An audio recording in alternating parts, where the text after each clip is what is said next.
What's going on, everybody? Mortem here, this time bringing you a look at the Steam Spring Sale and some highlights from it, as that kicked off on March 19th and is running through the 26th. And as always, I like to go through those sales and just kind of talk about what's what. However, a couple of things to note. One, the spring sale, much like the autumn sale, isn't quite as big as the winter or summer sales. And if I'm being really honest, I did find this one a little underwhelming personally, but there are still a couple of things worth talking about. And with those things in mind, always worth a reminder that I am mostly talking about games that are relevant to the channel. And so that means games that I've reviewed that are going on sale for the first time, relevant upcoming releases, that is to say buying old games in a series to get ready for games that are about to release, that kind of thing. And focusing on those things is fairly helpful because there are thousands of games that participate in these sales and I could not possibly cover all of them. So if there are particular discounts or whatever else that you want to shout out down in the comment section below, certainly feel free to do so. Either way, however, let's go ahead and dive into this, starting first with some of the bigger discounts. So if by some strange twist of fate you still don't find yourself in possession of Fallout New Vegas, it is on sale for $1 for the base game, but if you'd prefer it and all of its DLC, say you're trying to get into it after following Season 2 of the Fallout show, for example, you can pick up all of it for about $5 US, which is overall a pretty good deal. I also saw that Vampyr was on a 90% sale, bringing it down to $4, and if you're unfamiliar with Vampyr, I would say it is one of the better vampire games out there, short of the original Bloodlines. And while it is certainly a little rough around the edges here and there, I do think it is a really fun game, especially for that price.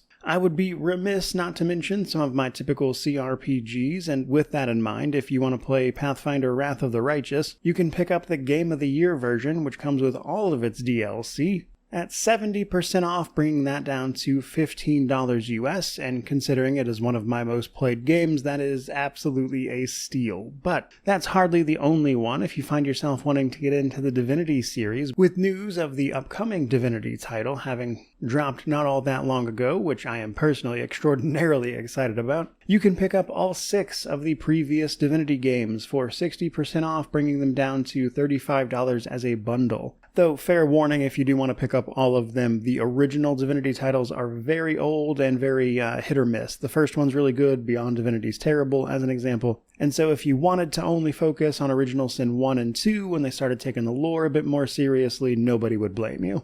A couple more CRPGs worth mentioning, however. There is Sector Unknown. This is a little indie CRPG that released a month or two back, something like that. It is 35% off, bringing it down to $16 US if you're looking to play an interesting little CRPG and support an indie developer at the same time. And then, of course, there is Rogue Trader. Now, Warhammer 40k Rogue Trader has some upcoming DLC that is meant to drop this summer, give or take. And so if you'd like to get the game for cheap ahead of the release of that DLC, which is probably going to be the final 2, but the jury's still out on that, you can pick up the base game for $20 US or the deluxe version, which comes with the DLC that is already released, for $40 US, 60% off of both as it stands. Moving on to some other titles, however. My personal game of the year from last year, Kingdom Come Deliverance 2, is 50% off for its Royal Edition, which is the version with all the DLC, which brings that down to $40 US. I loved that experience personally. It is my most played game from last year by a pretty wide margin, actually, and that is a tremendous price for a tremendous game as far as I'm concerned. Keeping with some games that released last year, however, you can also pick up Dispatch, which is 20% off, bringing it down to $24 US. Dispatch, of course, being a more narrative-focused experience, but a very good one at that. I had a lot of fun playing through that game. And then, if you have yet to check out Hades 2, you can pick that up for 25% off, bringing it down to about $22.50 US. A ton of fun. I would say, personally, it's more of a sidestep to the first game than like a true advancement, but that's just me being a little nitpicky. It is otherwise a tremendous experience, had a lot of fun with it. But second from the bottom, we next up have Control. So the reason I'm mentioning Control, if you have already forgotten perhaps, is that Control Resonant is supposed to be out later this year, which is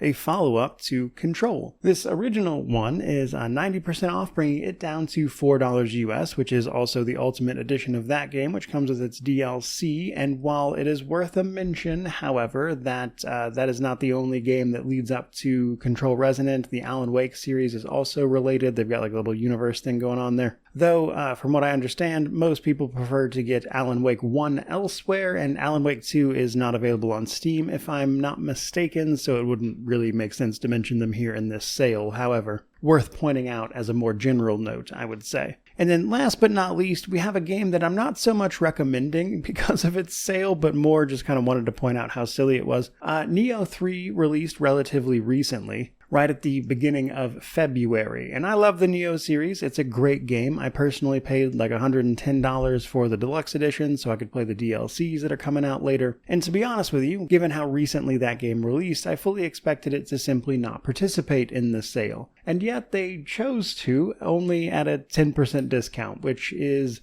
given the price that this game is, only going to bring it down to $63 US, which is, I would say, not really a discount, barely.